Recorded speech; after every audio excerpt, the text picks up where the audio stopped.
සුබ දවසක් ඔයාලා හැමෝටම. මම අද ඔයාලට අරගෙන එන්නේ මම ආසම කරන විදිහේ සතියක් ගත වුණේ කොහොමද කියලා. ඔන්න මේ ජූනි මාසේ 17 වෙනිදා. එතකොට මේ සතියේ අද දවසින් තමයි මම පටන් ගන්න මේ වීඩියෝ එකට එකතු කරන්න. ඉතින් අද විශේෂ දවසක්. මොකද අද තමයි මගේ උපන්දිනේ දවස.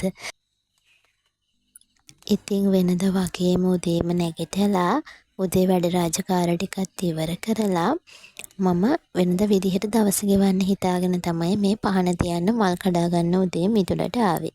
හැබැයි මේ වෙනකොට මං හිතුවේ නෑ අද දවස මම ආසම කරන සතුටුම දවසක් විදිහට මට දවස ගෙවලා ඉවර කරන්න පුළුවන් වෙයි කියලා. තාත්තා කලින් දවසේ අරන් ආව ඕලු මල් වගේකුත් තිබුණා. ඉතින් ඒ ටිකත් මේ විදිහට පූජා කරලා සම්මා සම්බුදු ගෞතම බුදුරජාණන් වහන්සේට බුදු පහන තියලම මම ගෙදරින් යන්න පිටත් වෙන්න තමයි මේ හදන්නේ. මොකද අද මට වැඩ කරන දවසක් නිසා.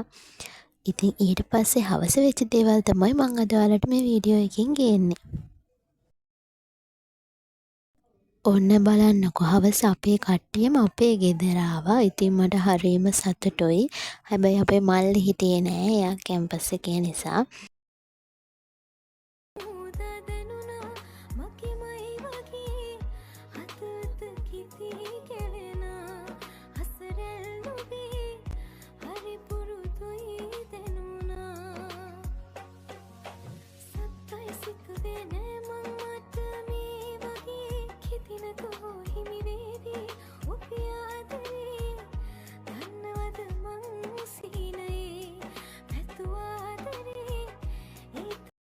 ඔන්න ඔය විදිහට කේක් කාලා කේක් කවලා කේක් නාලා ඒක වැඩේ ඉවර කරා. මේ තියෙන්නේ මට අද හම්බෙච්ච මගේ gift.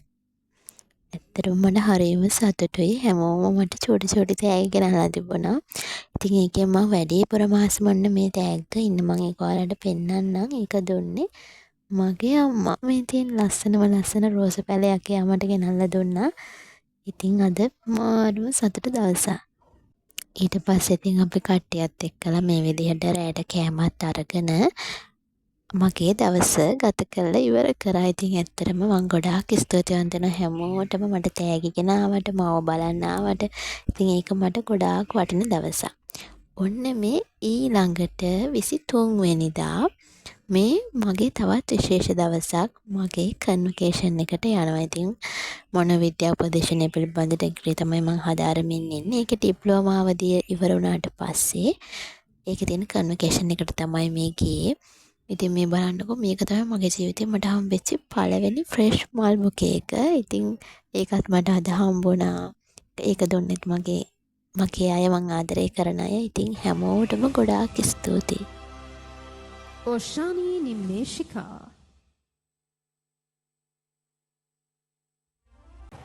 බලන්නකො මමයි අම්මයි තාත්තයි කන්වොකේෂන් එකේ ඇතුළේ ඉන්න අතරේ අපේ කට්ටිය අපිව දාලා ගිහිල්ලා බීච්. ඔහොම තමයි ඉතින් නේද?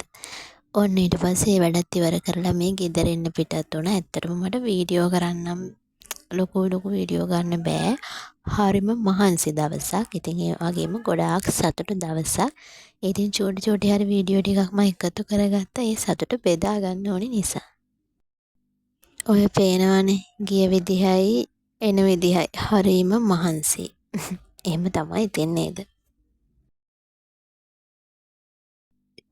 දැන් ඔයාලා බලනවා නේද මේ මොකද්ද කියලා? මේ 25 වෙනිදා අපේ නංගි ඉස්කෝලේ සිල් ගත්තා. ඉතින් එයාලගේ පන්තියට දවල් දානේ බත් බාර අරන් තිබුණේ අපි. ඉතින් ඒක හදාගෙන තනියෙන් වැඩ කරනවා වගේ නෙවෙයිනේ කට්ටියක් එක වැඩ කරනකොට පිළිවෙලට දඩබඩ ගාලා කරන්න බෑ. ඉතින් අස් කරන්න නැතුව තමයි හැමම ගියේ. ඊට පස්සේ එනකොට හොඳටම හැඩි වෙලා හැමතැනම. ඉතින් ඉස්සෙල්ලාම සේරම අමතක වෙන්නේ කියලා හොඳ ටී එකක් හදාගෙන රෝල්ස් අරන් ආවා.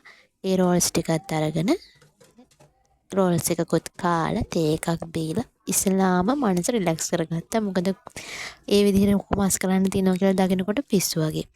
ඊට පස්සේ ගෙනාව කෑම භාජන ටිකත් ඒ විදිහට අයින් කරලා මේ විදිහට මම මේ ටික සෝදනවා කියලා හිතාගෙන එක දිගටම සෝදගෙන ගියා. ඉතින් ඇත්තටම අනිත් දවස් වගේ මේකත් විශේෂ දවසක්. මොකද දානයක් දෙන්න ලැබෙනවා කියන්නේ ලොකු පිනක්. ඉතින් ඒ පින අපිට කරගන්න නැතද පුළුවන් වුණා. හැබැයි ළමයි ගිය ප්‍රමාණයට වඩා කෑම අරන් ගියාට වඩා භාගයක්ම ඉතුරුනා. ළමයි සෙල් ගන්න ඇවිල්ලා තිබුණේ නෑ වැඩි. ඉතින් අපි එතනින් අම්මලටයි ටීචර්ලටයි හැමෝටම කෑම දීලා පුළුවන් තරම් දෙන්න තමයි try කරේ. ඒ කොච්චර දුන්නත් ආයෙත් ඉතුරු වුණා. ඉතින් එහෙම තමයි තියන්නේ නේද? ඊට පස්සේ ඔයාලා දන්නවද මේ වෙද්දි මම හිතුවේ නෑ මම මේ විදිහට වැඩ කරන අන්තිම දවස වෙයි කියලා. ඒ කියන්නේ මේ මාසෙටම මේකෙන් පස්සේ මම හොඳටම අසනීප වුණා. දැන් අපි බත් අරන් ගියාට පස්සේ අනිත් අය අපිට ඒගොල්ලෝ ගෙනාව තිබුණ ව්‍යංජන වලින් ටික ටික දුන්නා. ඉතින් ඇත්තට මෙහෙම මිනිස්සුත් ඉන්නවා. ඉතින් හරිම හොඳ අය. ඉතින් මම ඒකෙන් මේ අම්මගේ පංගුව වෙන් කරා. මොකද ඉතින් අම්මා ගියේ නැහැ අපිත් එක්කලා මේ වෙලාවේ අම්මා හිටියේ නැහැ. කෑම හදලා එයා එහෙම වැඩට ගියා. ඉතින් අම්මා වේලාසන එනවා කිව්ව නිසා අම්මගේ පංගුව මේ විදිහට මම භාජන වලට වෙන් කළා. මං කියන්නම්කෝ මගේ අසනීපේ කතාව මේ දවසේ සිල් අරගෙන එනකොට ඒ කියන්නේ අපිත් එක්කම වේලාසන නංගි පැයක් කලින් ආවා. නංගිට අසනීප වෙලා. එයාට උණ හැදිලා තිබුණා. ඉතින් අපි එච්චර හිතුවේ නෑ එළුව රෙදෙනවා කිව්වට පස්සේ ආව දවසක් තියාගෙන අපි බෙහෙත් කරන්න එක්කරගෙන ගියා. ඒ කරන්න එක්කරගෙන ගිහිල්ලා එයා ඉතින් ඉන්නේ සාමාන්‍යයෙන් මං ගාවනේ. ඒ නිදාගෙන දවසක් ගියේ නෑ. මටත් ඒ උණේම හැදුනා. ඒකනම් මම කියන්නේ හතුරෙකුටවත් හැදෙන්න එපා කියලා. හරිම අමාරු වෛරස් එකක්. ඇඟට කියන්න තේරෙන්නේ එක වෙලාවකට හිතෙනවා මැරෙයිද කියලත්.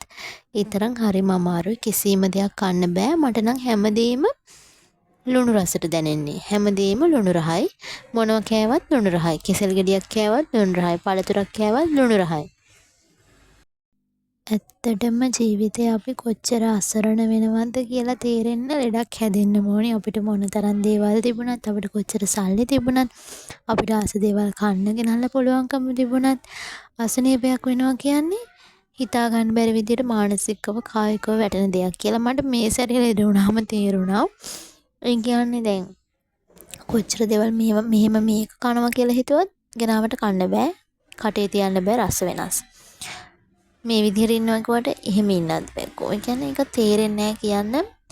මිනිස්සු නිරෝගී වෙන්න ඕනේ. නිරෝගීව තමන් ගැන මොහොතක් හරි හිතලා වැඩ කරන්න ඕනේ කියන එක මේකෙන් පස්සේ මට තේරුණා.